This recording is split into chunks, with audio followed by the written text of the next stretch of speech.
El tema de hoy entonces es la segunda parte de los 10 mandamientos que estamos predicando en esta serie dominical, y quiero suplicarle por favor nuevamente que tome su Biblia y la abra en el libro de Éxodo. En el capítulo 20 es donde usted va a encontrar la base bíblica, la sustancia de la predicación de hoy día. Quiero que lo podamos leer porque a partir del verso 3 comienzan los mandamientos. En el verso 1 del capítulo 20 de Éxodo dice que habló Dios todas estas palabras diciendo: yo soy Jehová tu Dios que te saqué de la tierra de Egipto, de casa de servidumbre. Y a partir del versículo 3 le dice al pueblo de Dios, y recuerde, usted y yo somos pueblo de Dios: no tendrás dioses ajenos delante de mí, no te harás imagen ni ninguna semejanza de lo que está arriba en el cielo, ni abajo en la tierra, ni en las aguas debajo de la tierra. No te inclinarás a ellas, ni las honrarás, porque yo soy Jehová tu Dios, fuerte, celoso, que visito la maldad de los padres sobre los hijos hasta la tercera y cuarta generación de los que me aborrecen, y hago misericordia a millares, a los que me aman y guardan mis mandamientos. Versículo 7 dice: no tomarás el nombre de Jehová tu Dios en vano, porque no dará por inocente Jehová al que tomare su nombre en vano. Acuérdate del día de reposo para santificarlo. 6 días trabajarás y harás toda tu obra, mas el séptimo día es reposo para Jehová tu Dios. No hagas en él obra alguna, tú, ni tu hijo, ni tu hija, ni tu siervo, ni tu criada, ni tu bestia, ni tu extranjero que está dentro de tus puertas. Porque en 6 días hizo Jehová los cielos y la tierra, el mar y todas las cosas que en ellos hay, y reposó en el séptimo día.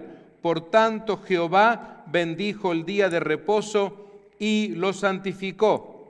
Versículo 12: honra a tu padre y a tu madre, para que tus días se alarguen en la tierra que Jehová tu Dios te da. Y el versículo 13 dice: no matarás, no cometerás adulterio, no hurtarás, no hablarás contra tu prójimo falso testimonio, no codiciarás la casa de tu prójimo, no codiciarás la mujer de tu prójimo, ni su siervo, ni su criada, ni su buey, ni su asno, ni cosa alguna de tu prójimo. Padre amado, rogamos que tu palabra hoy edifique a tu pueblo. Escóndeme detrás de tu cruz y te ruego que solo tú, Jesús, seas escuchado. En tu nombre poderoso.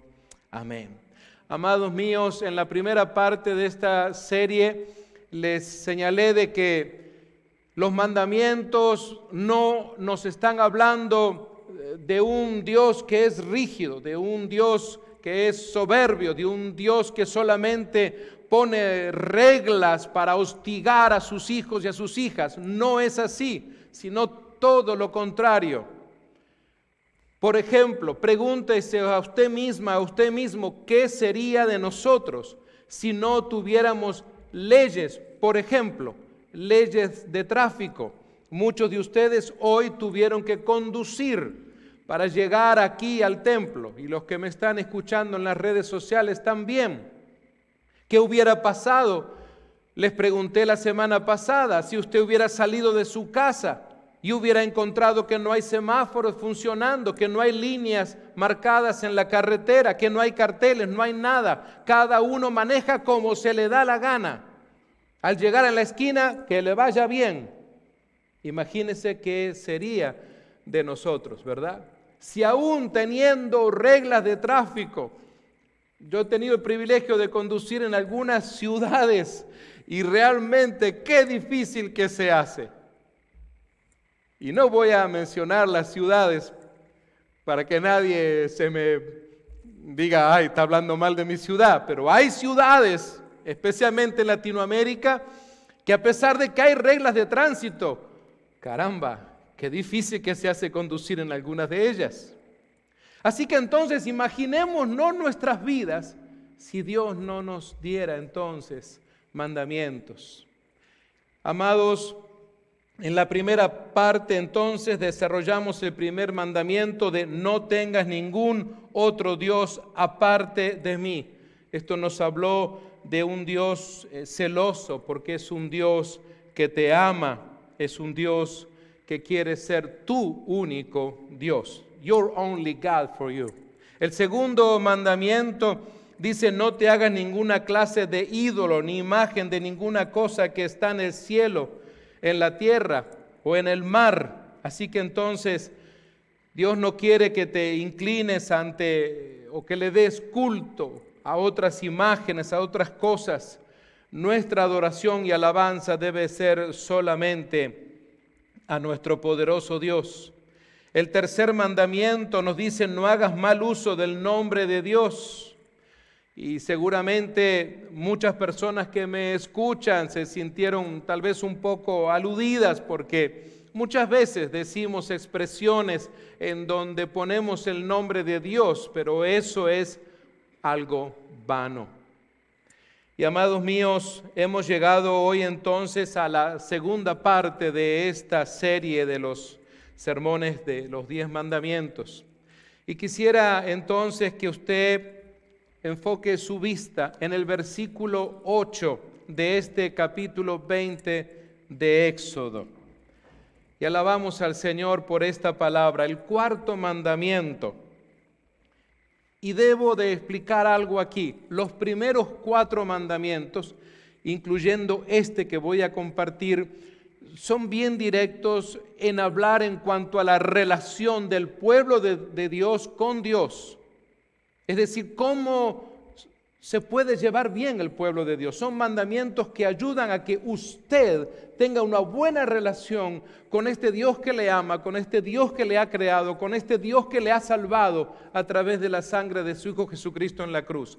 A partir entonces luego del versículo 5 hasta el 10, vamos a ver que cada uno de esos versos, de esos mandamientos, nos ayudan a nosotros a coexistir, a cómo llevarnos bien, a cómo lograr que tu matrimonio funcione, a cómo lograr que tu relación con tus compañeros de trabajo funcione, a cómo lograr que tengas una buena relación interpersonal con tus hermanos en Cristo, a pesar de que tu iglesia sea multicultural y seamos de diferentes partes, por ejemplo. De eso se trata en realidad. 2 grandes partes hay en estos 10 mandamientos. Si alguna vez alguien te pregunta, entonces ya tienes esta base. La primera parte de los 4 primeros es para relacionarnos con Dios. La segunda parte, del 5 al 10, nos habla acerca de nuestra relación interpersonal. Pero hoy todavía nos queda uno que habla acerca de nuestra relación o nos ayuda en nuestra relación con Dios. El 4º mandamiento dice, acuérdate de guardar el día de descanso al mantenerlo santo. La Nueva Traducción Viviente dice, tienes 6 días en la semana para hacer tu trabajo habitual, pero el 7º día es un día de reposo o de descanso y está dedicado al Señor tu Dios. Ese día ningún miembro de tu casa hará trabajo alguno. Esto se refiere a ti, a tus hijos e hijas, a tus siervos y siervas, es decir, tus empleados si los tienes, a tus animales y también incluye a los extranjeros que vivan entre ustedes. Y el versículo 11 termina diciendo, pues en 6 días el Señor hizo los cielos, la tierra, el mar y todo lo que hay en ellos. Pero el 7º día descansó. Por eso el Señor bendijo el día de descanso y lo apartó como un día santo. Los primeros 4 mandamientos, ya les dije, entonces tratan de la manera en que el hombre debe adorar a Dios. Nos recuerda en resumen de Jesús que Él dio en esta parte del Decálogo. Recordarán ustedes que en Lucas 10:27, el Señor Jesús, con esa habilidad extraordinaria de ese maestro amoroso, que no quiere complicarnos la vida, sino que quiere enseñarnos a vivir mejor, nos dijo: amarás al Señor tu Dios con todo tu corazón y con toda tu alma y con todas tus fuerzas y con toda tu mente. Amados míos, la adoración tiene que ser única. Ese es el primer mandamiento. Tiene que ser directa. Ese es el segundo mandamiento. Verdadera, porque es directa hacia Dios, y especial también. ¿Qué podemos decir entonces del día de reposo y la ley? ¿Qué podemos decir al respecto? Amados, cuando leemos Éxodo 20:11, vemos que hay allí un recordatorio de la creación. Cuando leemos Éxodo 31:16, vemos allí una identificación del pueblo israelita. Cuando vemos Éxodo 20:10, vemos allí un tiempo de descanso. Cuando leemos Éxodo 31:15, una demostración en contra de la ociosidad. Y cuando leemos Éxodo 28, una oportunidad de adoración. Así que esto es lo que nos ayuda a entender acerca de la ley y el día de descanso.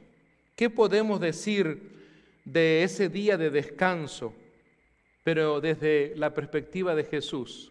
¿Qué es lo que podemos decir del día de reposo y de Jesús? Amados, veamos todo lo que Jesús también nos enseñó, porque muchas veces encontramos personas que dicen: pero eso fue de la ley, eso es del Antiguo Testamento, ahora vivimos en la gracia, ahora la cosa es distinta. Veamos lo que nos enseña el Señor Jesús, porque el Señor Jesús no vino a derogar la ley, no vino a destruirla, no vino a sepultarla, sino vino para que usted y yo entonces la pudiésemos practicar, como les decía al principio, para que podamos tener una mejor relación, padres e hijos, madres e hijas, los matrimonios, en tu trabajo, en tu iglesia, en la comunidad, con tus vecinos. De eso se trata. Dios está interesado en eso. ¿Sabes por qué? Porque nuestro Dios es un Dios relacional. Él es el primero que busca en el Edén al ser humano. Por eso dice Adán, que quiere decir ser humano, ¿dónde estás? No porque no supiera dónde estaba, sino para que Adán reaccionara.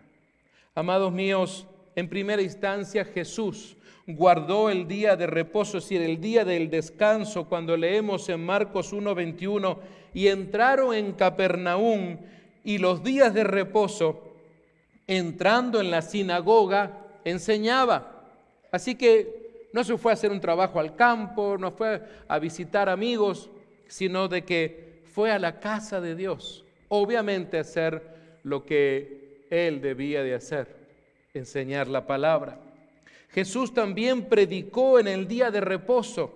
Cuando leemos en Lucas capítulo 4, verso 16, dice: vino a Nazaret, donde se había criado, y en el día de descanso, en el día de reposo, entró en la sinagoga conforme a su costumbre, y se levantó aquel día y leyó.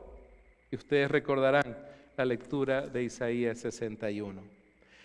También, en tercer lugar, amados míos, Jesús perdonó también en un día de reposo. Todo esto muchas veces en contra de los fariseos, ¿cierto? De los religiosos que no aceptaban lo que hacía Jesús, porque lo hacía en un día de reposo. Él perdonó un día de reposo, les dije, y cuando leemos Juan capítulo 5, si usted quiere leerlo conmigo, versículos 9 al 14. Juan capítulo 5, versos 9 al 14 dice: y al instante aquel hombre fue sanado, y era día de reposo aquel día.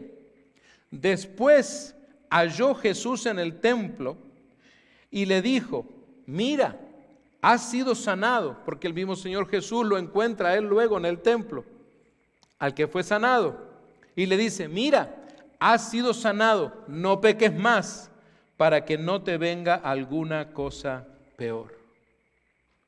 Amados, Jesús sanó también. No solamente guardó el día de reposo, no solamente predicó, perdonó, también sanó en un día de reposo. Dice el pasaje de Marcos capítulo 3, versos 1 al 5, y vean ustedes que estoy asignando a lo que digo cada uno de los versos bíblicos para que nadie pueda decir: ¿será que usted sí lo inventó, pastor? Sino que es lo que está escrito. En Marcos capítulo 3, versos 1 al 5 dice que otra vez entró Jesús en la sinagoga y había allí un hombre que tenía seca una mano y le acechaban, mire usted eso, para ver si en el día de reposo le sanaría, a fin de poder, ¿qué? A fin de poder acusarle. Entonces dijo al hombre, aquel que tenía la mano seca, le dijo: levántate y ponte en medio, extiende tu mano. Y él la extendió, y en ese momento su mano le fue restaurada completamente sana, aquel día de reposo. Amados míos, en Mateo capítulo 12, verso 10 y verso 8, dice que Jesús explicó el día de reposo. Él da una explicación a la gente, más allá de repente de las enseñanzas que a veces los fariseos daban, así como con palo, vamos a decir, pero Jesús les dice: porque el Hijo del Hombre es Señor del día de reposo. Noten ustedes que luego en Lucas capítulo 14 y verso 2 dice: Jesús visitó en día de reposo, porque aconteció un día de reposo que, habiendo entrado para comer en casa de un gobernante que era fariseo, estos le acechaban. Jesús siempre entonces estaba dispuesto a bendecir al pueblo de Dios. Pero ahora permítame cambiar la pregunta acerca de este mandamiento del día de reposo y preguntarle a la Biblia: ¿qué podemos decir del día de reposo y de nosotros los cristianos? Porque acabamos de ver la respuesta acerca de Jesús y el día de reposo. Pero ¿y qué tal nosotros? Porque todavía usted se quedará diciendo: bueno, pero han pasado muchos años, vivimos en esta época, pastor, ¿y qué hay para nosotros? ¿Qué hay de nosotros? ¿Qué tenemos que hacer nosotros, los cristianos de este siglo en el cual vivimos? Amados míos, ese día de reposo es ahora el día domingo para nosotros, porque nosotros ahora entonces celebramos, es decir, el hecho de que hacemos, como dicen, el culto, la reunión, la misa, el servicio, el día domingo, es porque fue el tercer día, o mejor dicho, el primer día de la semana que el Señor resucita. Entonces, desde algunos siglos atrás, obviamente la iglesia comienza a celebrar, cuando comienzan a tener reuniones, el día domingo, en respuesta a que había sido el día de la resurrección de su Señor.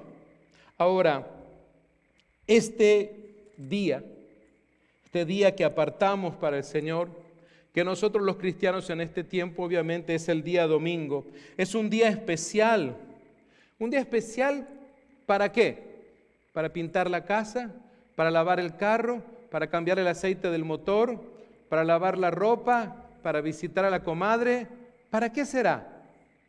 Amados míos, este es el día especial para reunirnos justamente, para tener comunión, para estudiar la palabra, para adorar a Dios. De eso se trata.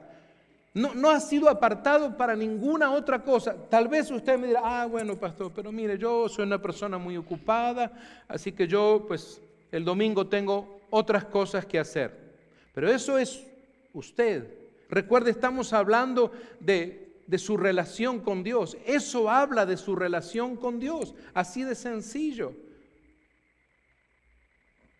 Tal vez usted me dirá, ay, pastor, es que me ofrecieron muy buena plata, triplicarme la hora de trabajo y voy a ir el domingo a trabajar. Eso habla de usted y de Dios. Eso no es un problema de religión, amados míos. Es simplemente su relación con Dios. Es que justo a la misma hora, ay, pastor, a la misma hora va a jugar mi equipo, pastor, y estamos en el mundial. Ese es su problema. Llame a los de Qatar y dígale que les cambien el horario. Amados míos, ese es el asunto. Ponga una grabadora, no sé. Pero el asunto es que eso habla de dónde está su Dios, en qué lugar está. Yo sé que usted dirá, pero pastor, entienda, el mundial es cada 4 años. Yo lo entiendo y sé que es cada 4 años, no me tiene que usted informar de eso. Pero amados míos, ahí es donde se ve dónde estamos, dónde está nuestra relación con Dios. Pensemos, saben, viene a mi mente un relato de un querido siervo de Dios que un día nos dijo a varios pastores una experiencia que él vivió.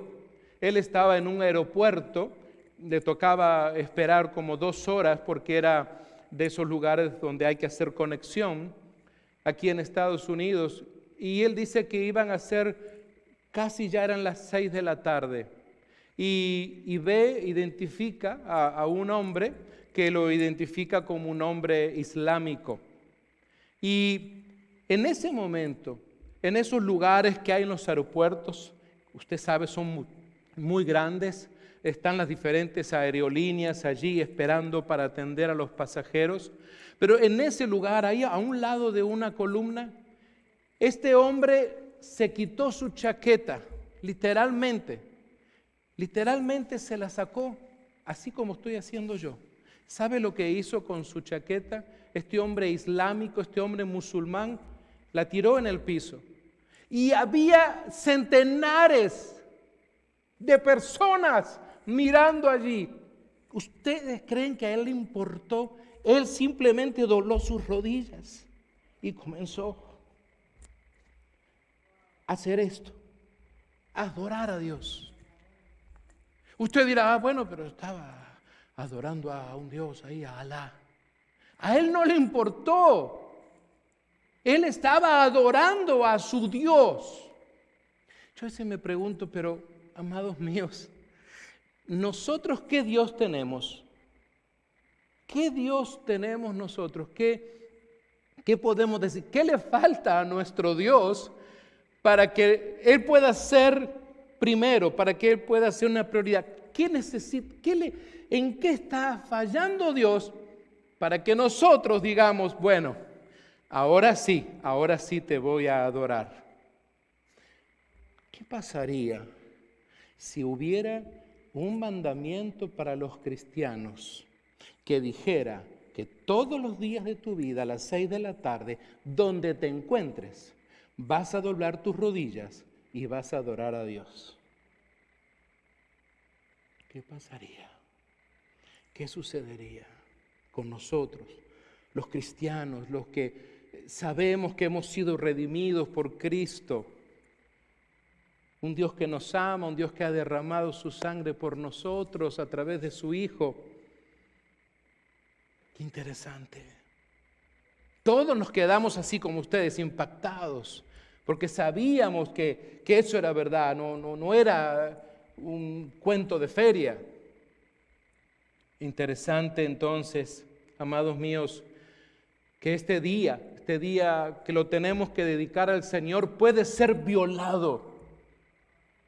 Fíjense en ustedes, puede ser violado por el trabajo, puede ser violado por las diversiones, Puede ser violado por la pereza, la ociosidad.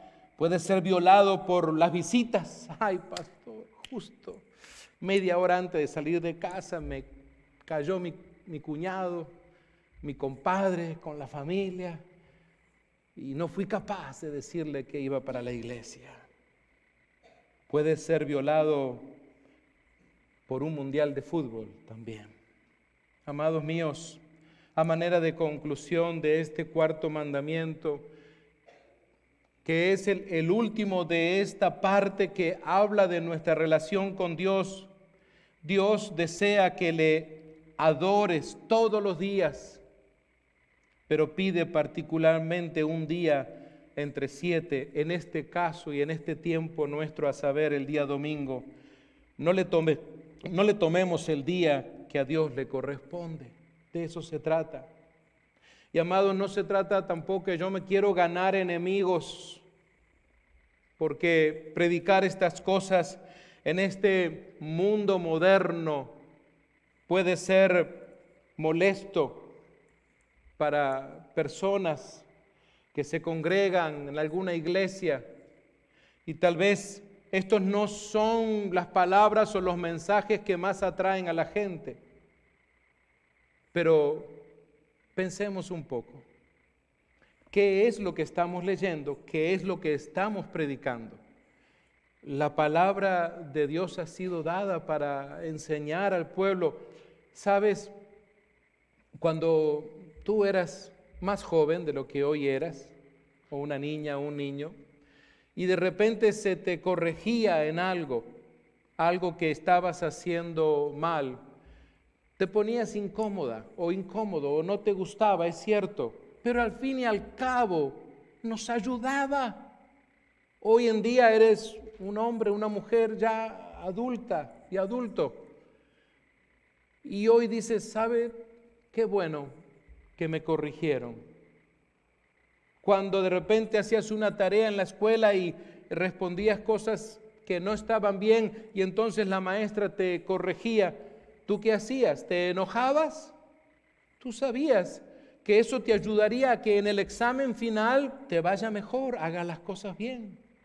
Así que entonces no veas la palabra de Dios como un castigo, no, sino como una corrección. Tal vez alguien que pueda estar escuchando me dice, bueno, pero es que yo vengo haciendo estas cosas en mi vida cristiana. Cambia ahora, así de sencillo. Es tiempo de decir, bueno, escuché esta palabra y tomo entonces una determinación. De eso se trata. Es algo personal entre tú y Dios. Tú puedes decirle, no me importa, voy a seguir como hasta aquí, no importa cuántos predicadores yo escuche, voy a seguir así. O tú puedes decir, voy a cambiar esto. Es lo mismo que sucede con el tema de los horarios, para los cuales los latinos parece ser que no estuviéramos hechos. Nuestros trabajos sí, ahí batallamos un poco, pero siempre queremos llegar a tiempo y un poquito antes, porque quieres que tu empleador o la persona donde tú limpias la casa o el dueño del restaurante o de la fábrica o el jefe que tienes en la oficina te mire con buenos ojos y que llegues a tiempo o unos minutos antes. ¿Qué pasaría si hubiera un mandamiento que dijera que debes de llegar por lo menos media hora antes a tu culto, a tu templo, para tener un tiempo de adoración, de alabanza, de doblar rodillas en el altar de tu templo, de tu iglesia? ¿Qué pasaría? Pensemos entonces en esto.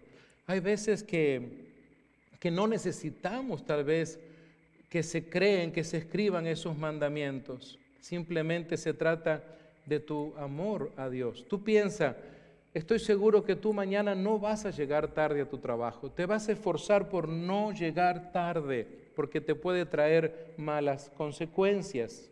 Es más, ya sabes que el tráfico es pesado y te levantas 2 horas antes incluso. ¿Por qué entonces nos cuesta tanto el día domingo llegar a tiempo a la casa de Dios para adorarle, para glorificarle con todo nuestro corazón?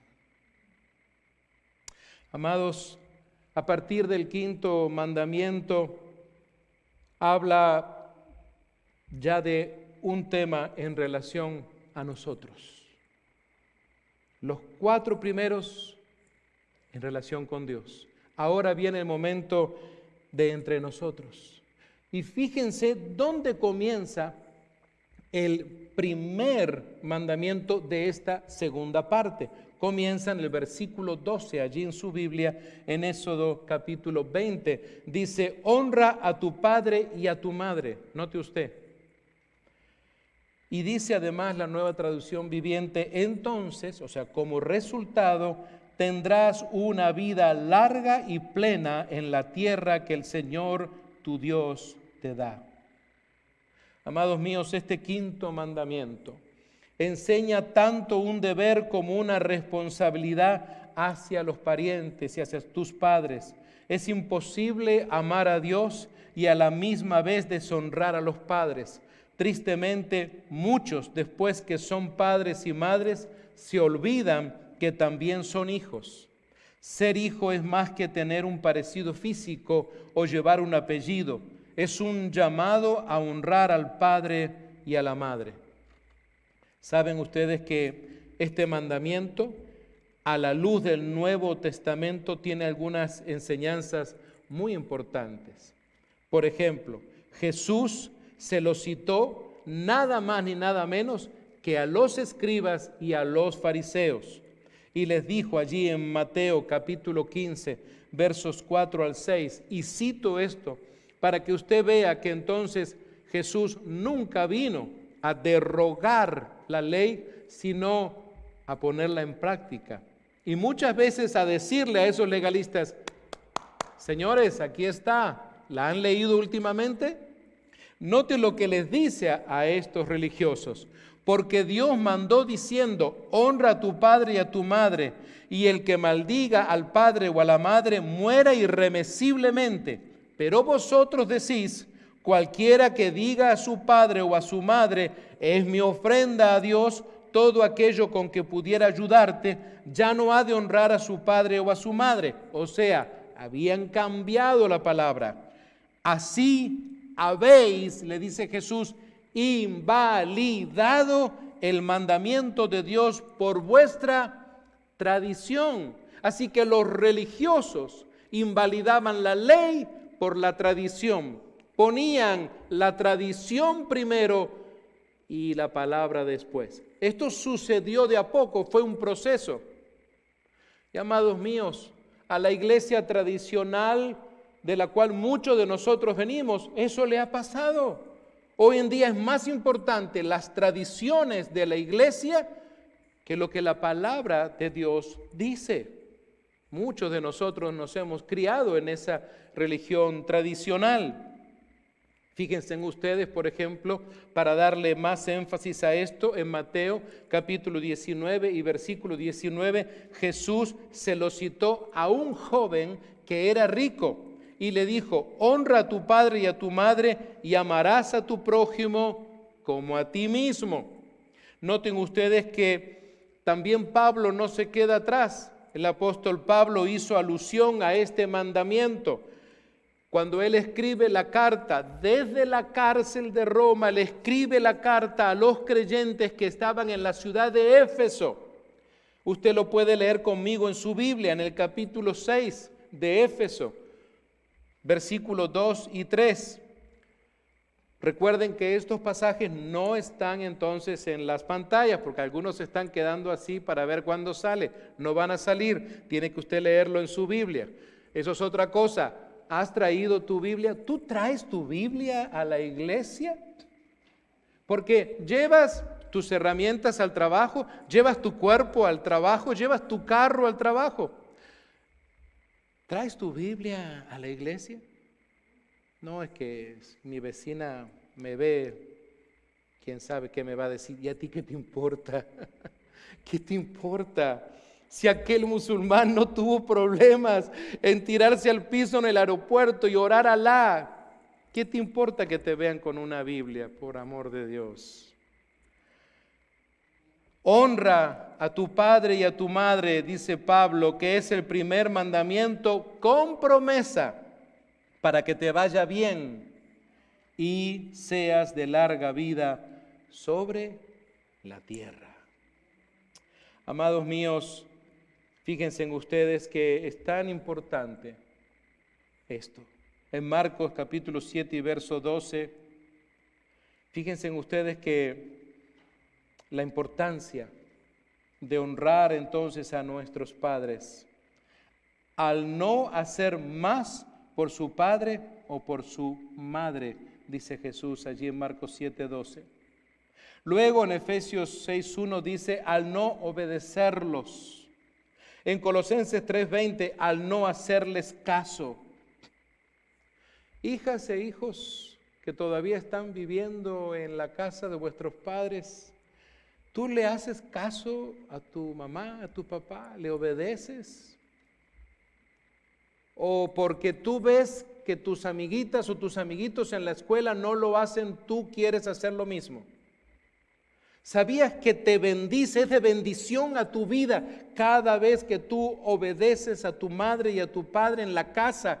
Eso trae bendición sobre tu vida, prosperidad en tu vida.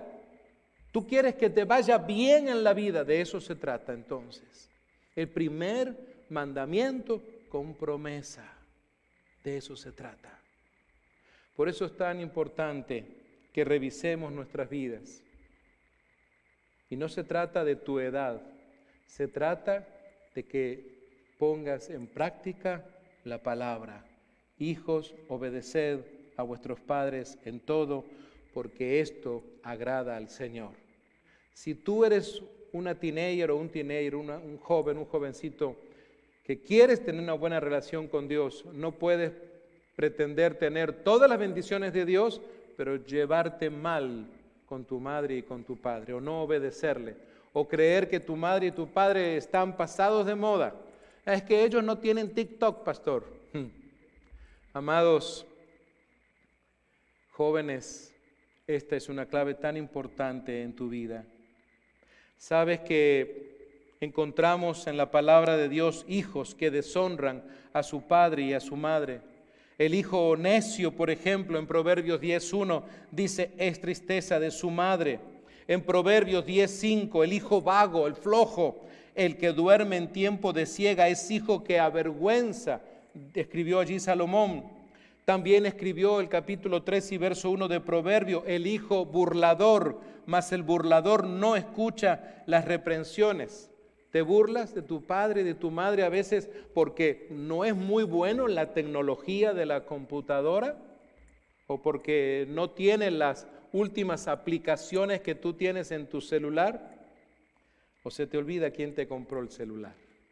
Amados, también Proverbios 28:7 habla del hijo que tiene malas compañías. ¿Cuántas veces tu mamá o tu papá te dicen, no quiero que vayas con fulano? Ay, que she's my best friend, mom. Sí, pero ella no me gusta. Tu mamá tiene sabiduría, tu mamá o tu papá saben, han vivido muchos más años que ti y por eso entonces quieren lo mejor y miran y ven si esa compañía, si esa amiga, ese amigo va a ser bueno para tu vida. Por eso Proverbios 15:20 dice, mas el hombre necio menosprecia a su madre. Amados, fíjense en ustedes en Proverbios 19:26 dice, el hijo que toma lo ajeno, porque ¿qué es lo que tú esperas si tomas algo que no te pertenece y llegas a tu casa y quieres que tu mamá o tu papá te aplaudan? Yo no sé si a usted le pasó el hecho de haber llevado algo a su casa y que de repente su papá le haya dicho, ¿sabes qué? Ahora mismo vas y lo devuelves. Pero papá, es que lo encontré, pero tú sabes de quién es y entonces devuélvelo. Y no lo habías encontrado. Amados míos, fíjense en ustedes que el que roba a su padre y ahuyenta a su madre es hijo que causa vergüenza y acarrea oprobio. ¿Cuántas veces hay jóvenes que toman la wallet, la billetera, el lugar donde de repente su papá o su mamá tiene algún cash, algún efectivo, algún dinerito y no se va a dar cuenta, es un billete de 20, tiene varios. De repente tu mamá no se dé cuenta, es probable, o tu papá. Pero el Dios omnipotente te está viendo. Eso es el punto. Tu problema no es tu papá o tu mamá si se dan cuenta, es el Dios omnipotente que sí se da cuenta hasta de todo lo que miras en esa cajita llamada celular. Amados míos, algunos hijos que en la Biblia deshonraron, por ejemplo, a sus padres. Encontramos a Amón, hijo de David, que ultrajó a su propia hermana Tamar. Absalón, hijo de David, también que fornicó con las mujeres de su padre públicamente. Jacob, hijo de Isaac, se hizo pasar por Esaú ante su padre ciego, lo engañó. Ofni y Fines, hijos de Elí, tenían en poco la ofrenda que se daba a Dios. Los príncipes de Israel, hijos de Jacob, vendieron a José su hermano y le mintieron a su padre. Amados míos, muchas veces esta generación deshonra al padre y a la madre, desechándole muchas veces en su ancianidad, llevándolos a guardarlos a esos lugares de nursing home, despojándoles del respeto que se merecen, descuidándoles porque no tienen el tiempo para sus padres o madres, dejándoles de ayudar económicamente. Quiero, a manera de concluir con este mandamiento, citar algo que un célebre, muy conocido pastor en nuestro ambiente pastoral, Quitín Silva, un querido hermano puertorriqueño que ya partió con el Señor, él dijo que él leyó una vez en el Salón de Medicina Legal en su isla de Puerto Rico un letrero que estaba escrito debajo de un esqueleto y decía: lo que tú eres, yo lo fui una vez, lo que soy, tú lo serás alguna vez, trátame con cuidado. Y decía entonces el pastor Silva: lo mismo podemos decir hoy, soy hijo, mañana seré padre o madre. Como traté a mis padres, mis hijos me tratarán a mí. Jóvenes, un día ustedes van a ser padres o madres. Un día Dios te va a dar esa bendición. Eso cuenta mucho, el trato que tienes ahora con tu padre y con tu madre, para cómo te va a ir a ti el día que tú seas mamá o papá. Vamos a compartir el día de hoy, por el factor tiempo, el último mandamiento. ¿Saben? El último mandamiento del día de hoy, que es el número 6, que habla de un poco más de la relación, de cómo poder convivir. Pero pasa algo interesante.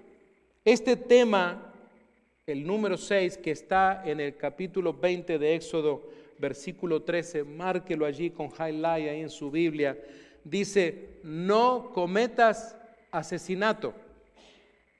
Saben que este es, como dice en inglés, hot point. Este es un tema hot, un tema caliente, un tema difícil. Especialmente por las leyes que tenemos en Estados Unidos y muchas leyes que ya se han estado aprobando en muchos países de nuestra querida Latinoamérica. La vida del ser humano es algo que viene de Dios y solo Él se puede reservar el derecho a quitarla y nadie más.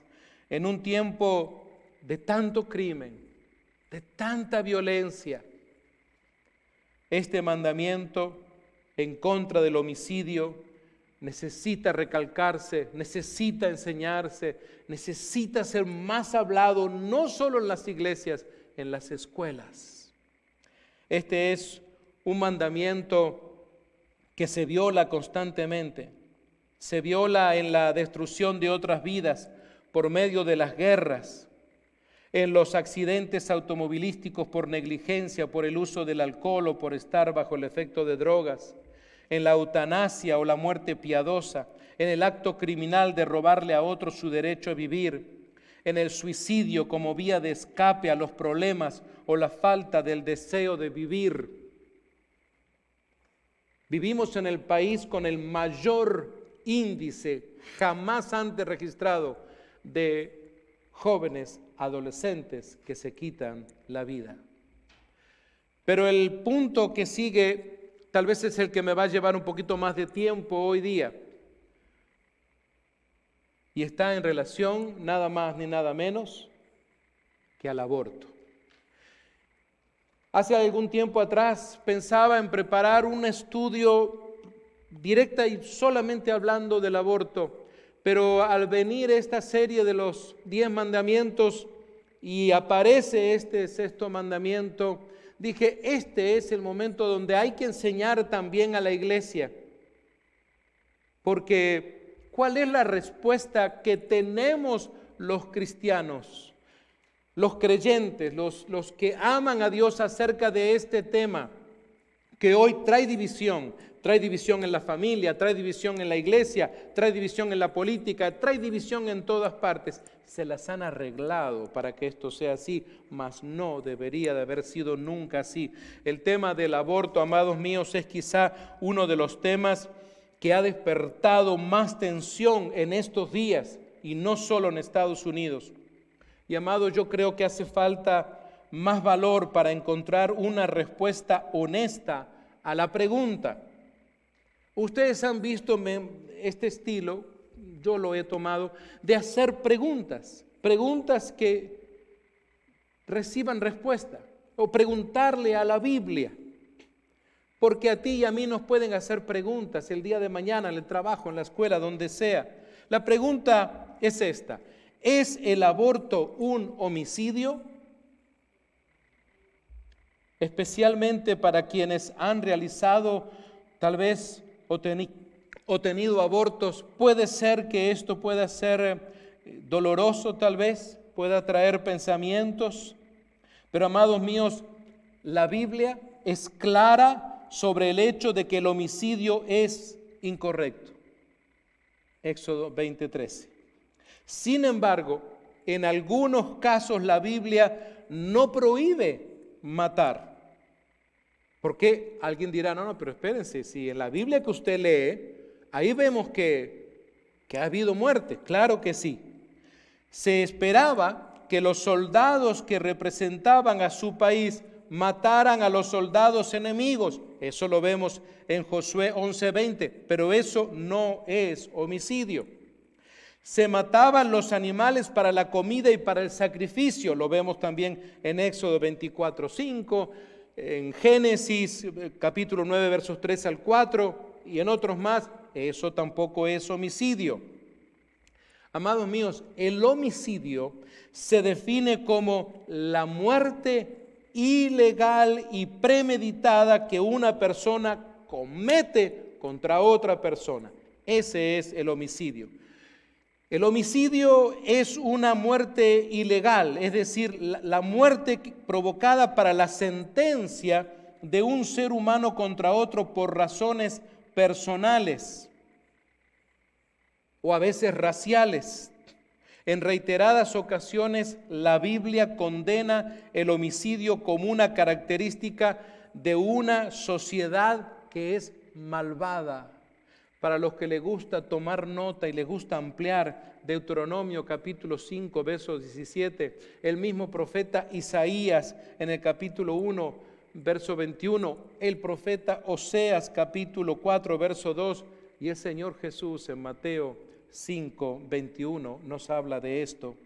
Al determinar si el aborto es o no un homicidio, implica dos consideraciones que quiero compartir con ustedes y ojalá puedan prestar atención a esto, porque es importante que usted, como una hija o un hijo de Dios, tenga este concepto, lo haya entendido. En primer lugar, si el feto en el útero en realidad es o no un ser humano, y en segundo lugar, si un feto es un niño, sea o no al aborto, se le puede llamar correctamente un homicidio, ya que es legal hoy, lamentablemente, en la mayoría de los países, Si el homicidio es una muerte ilícita, cabría decir que una muerte lícita no sería entonces un homicidio.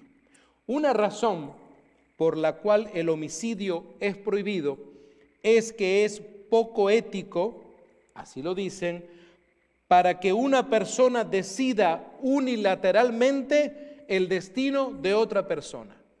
Y eso es lo que se habla en cualquier juicio cuando se está trayendo sentencia sobre una persona que mató a otra persona. Ahora, bajo la ley del Antiguo Testamento, un homicida no era condenado a muerte. Note usted que partimos de la base de que el aborto es homicidio. Ese es el punto. Yo sé que usted habrá escuchado que hay gente que dice, no, es que es el derecho del cuerpo de esa mujer.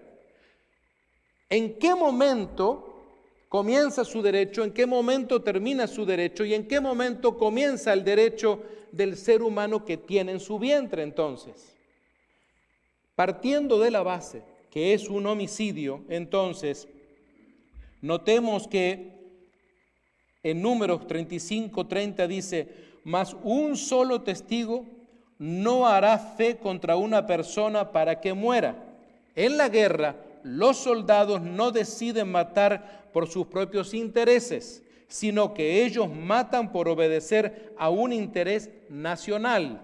Si luchan por una nación digna, el interés nacional será el de proteger a los civiles inocentes de alguna amenaza. Pero el aborto, amados míos, es completamente diferente. El aborto es una muerte basada en un criterio y una elección unilateral de una persona llamada madre que lo define como un homicidio. Pero si el feto todavía no es humano, como algunos dicen, si el feto, como algunos dicen, es una masa de tejido impersonal o animal, el poner fin a su vida no se consideraría entonces como un homicidio. Por eso nos quieren convencer de que ese feto o de que esa masa de tejido no tiene vida. Tienen que lograr convencernos de eso para que no partamos de la base del homicidio. Ese es el punto. En el momento que tú, como un cristiano o una cristiana, aceptes entonces esa teoría, ya caíste, ya te agarraron ahí. Porque si tú dices, no, sí, cierto, no, es un feto, es un tejido, cierto. Desde el momento que aceptas eso, como dicen en Sudamérica, ya estás frito. Porque entonces de ahí se agarran para seguir con todo lo demás. ¿Y cómo haces? Tienes que entonces arrepentirte y decir, no, espérate. No, vamos a ver lo que dice la Biblia. Porque para los que dicen eso, entonces tengo la gran pregunta. ¿Un feto es un ser humano o es algo más? Amados míos, biológicamente hablando, y lo dicen los científicos y los médicos hablando, la vida humana comienza en la concepción. Allí comienza la vida.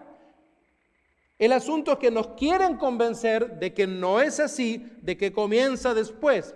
Y si también aceptas eso, otra vez estás frito, porque se agarran también de ahí. Entonces tenemos que tener mucho cuidado. Hace pocas semanas atrás en este país se estuvo votando al respecto. Mucha gente estaba confundida, muchos cristianos estaban confundidos. Pero son cristianos que, creo yo, o no leen la Biblia, o nadie les predica, o nadie les enseña. Fíjense en ustedes entonces que el caso del aborto, cuando hacemos esta pregunta en cuanto a la concepción, cuando el óvulo de la madre y el espermatozoide del padre se unen, se combinan y crean una nueva cadena que se llama ADN, que es totalmente única y personalizada. El ADN es información codificada, el diseño perfecto, el diseño para el nuevo crecimiento y desarrollo del nuevo ser humano. no es necesario adicionar más material genético. El cigoto, como le dan el nombre los médicos en la matriz, es tan humano como la madre en cuyo útero ahora habita. La diferencia entre un feto y una persona radica en la edad, la ubicación y el nivel de dependencia, nada más. Esa es la única diferencia. Cuando una madre aborta el proceso del desarrollo fetal, ella está destruyendo una vida única. La Biblia claramente apunta a la concepción como el comienzo de la vida humana. En la Biblia, Sansón dijo: porque soy nazareo de Dios desde el vientre de mi madre. Ustedes lo encontrarán allí en Jueces 16:7. Desde el vientre de su madre ya estaba apartado. Con esa expresión entonces da a entender que aún su feto, cuando él era un feto, era el nazareo que ya Dios había planeado que fuera. También en la Biblia David dice, Salmo 139:13, porque tú formaste mis entrañas, tú me hiciste en el vientre de mi madre. Así que entonces una vez más vemos que David, refiriéndose a sí mismo como una persona, ¿dónde? En el vientre. Entonces él dice además, mi embrión vieron tus ojos y en tu libro estaban escritas todas aquellas cosas que fueron luego formadas sin faltar una de ellas.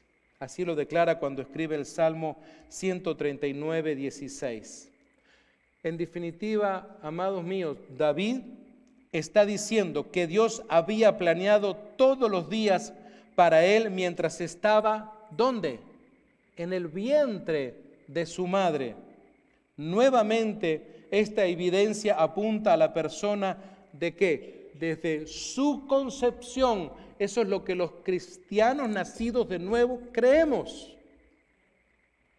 Fíjense en ustedes entonces que Dios tenía un plan similar también para la vida de Jeremías, aun cuando no había nacido. Cuando leemos Jeremías 1:5, dice, antes que te formase en el vientre te conocí, y antes que nacieses te santifiqué, te di por profeta a las naciones. Amados míos, cada uno de nosotros, un día, fuimos ese feto. Fuimos esos tejidos que ellos dicen que fuimos, con vida. Fuimos eso. Y hoy estamos aquí. Y usted que está en las redes sociales está allí. Pensemos entonces en esto. Dios, en su infinito conocimiento, toma la decisión entonces de que tú existas. Nadie más puede tomar esa decisión. Tú eres alguien que un día entonces era un esperma y es un campeón porque llega a la meta y pudo ser fecundado. Esa es la realidad. ¿Quiénes somos nosotros entonces para causar ese homicidio y quitarle la vida? La Biblia considera que un feto es un niño, aún por nacer, un ser humano planeado que Dios está formando a partir del momento, dijimos, de la concepción. Siendo este el caso, realmente no importa lo que diga la jurisprudencia humana, los senadores, los diputados, no nos tiene que importar sus partidos, sus tendencias. A ti y a mí nos tiene que importar lo que dice la Biblia, la palabra de Dios. Este no es un libro de política, amados míos. Saben, tenemos que entender que la Biblia es clara. La ley de Dios tiene prioridad. Una madre que decide abortar su hijo está tomando una decisión unilateral para poner fin a la vida de otra persona, y esa ha sido y siempre será la definición de homicidio. Hay muchas clases de homicidios. Está el homicidio social, que mata con prejuicios, el homicidio racial, que mata con discriminación, el homicidio religioso, que mata con tradiciones y dogmas humanos, el homicidio filial que mata con desintegración familiar, el homicidio fraternal que mata por conflictos y el homicidio congregacional que mata con divisiones o partidos. ¿Cuál es el antídoto entonces? ¿Cuál es la solución a todo esto? A este mandamiento que hoy nos ha producido hacer preguntas. En primer lugar, cuando se hablan de los homicidios, que hay tantos hoy en día por todas partes. Creo que las palabras del apóstol Pablo vienen muy bien en Romanos capítulo 12, verso 19, no dando lugar a la ira, no dando lugar a la ira. Por ira, por tener pensamientos desenfrenados, es que se ha llegado al homicidio. Muchas veces llegas a tu casa tal vez y prendes el televisor y voy a ver las noticias. ¿Pero qué estás viendo en las noticias? Fíjate. Ahora se habla de números. En tal balacera murieron tantos. En tal situación que hubo, murieron tantos. Parece ser que hoy se trata de reportar cuántos murieron. Y hubo alguien que se enojó, una ira, y entró a un supermercado con un arma de alto calibre y le quitó la vida a muchos, no dando lugar a la ira. ¿Cómo estás en este caso? ¿Has pensado en cómo está la situación de la ira muchas veces en tu vida? Nadie de nosotros está libre a veces de responder airadamente. Y usted dirá, pero ¿y qué hago con mis enemigos, pastor? ¿Qué hago con la gente que no me quiere? Sigue leyendo. Romanos capítulo 12, versículos 20 y 21. Pablo nos ayuda a entender esto, amando a nuestros enemigos. Todo lo contrario a lo que el mundo y la escuela te enseña, ¿verdad? Amando a nuestros enemigos, no abrigando venganzas, pensando antes de actuar y no actuar y luego pensar, dejando en definitiva que Jesús gobierne nuestras vidas. De eso se trata. Cuando Jesús gobierna la vida de una persona, de un hombre, de una mujer, vas a poder tomar las mejores decisiones. Cuando Jesús gobierna la vida de una jovencita, de un jovencito, va a poder tomar las mejores decisiones en cuanto a honrar a su madre y a su padre. Se trata del gobierno de Jesús en nuestras vidas. De eso se trata. Y amados míos, pongamos entonces en práctica esto. Pensemos en estos 2 mandamientos o 3 mandamientos que hemos visto hoy día. Reflexionemos, analicemos, volvamos a leer la Escritura. Tómalo como una tarea para el resto de tu semana. ¿Cómo estás tú en relación a estos mandamientos que hoy hemos leído y que hoy hemos tratado de explicarte de la mejor manera? Queremos despedir a todos los que están en las redes sociales. Le damos gracias a Dios por sus vidas y recuerde, el próximo viernes nos encontramos, no el próximo viernes porque tenemos el Día de Acción de Gracias aquí en los Estados Unidos, pero sí nos volveremos a ver el próximo domingo a la 1:00 en punto de la tarde, hora de California. Dios les bendiga.